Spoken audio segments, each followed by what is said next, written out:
President Trump reinstated a law that bans the use of U.S. foreign aid by international organizations that support abortion. It's called the Mexico City policy. Opponents call it the global gag rule.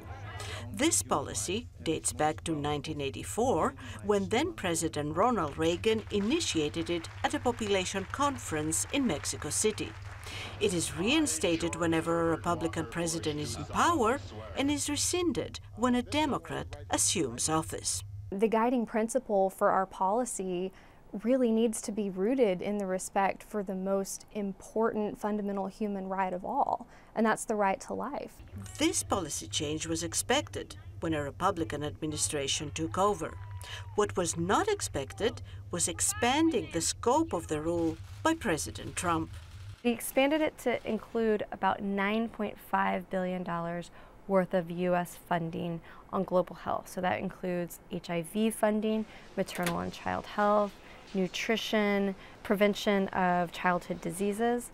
For not-for-profit organizations to receive U.S. funding, they must not perform abortions or provide any information about them, even if they use their own funds for abortion services.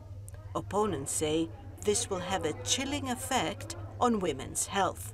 It means that when a doctor sits down with a woman, if she has a health complication and she's entitled under her local law to access a safe abortion, that doctor cannot give her a referral or provide her the information that she needs to take care of herself. The World Health Organization states that there are approximately 56 million abortions every year.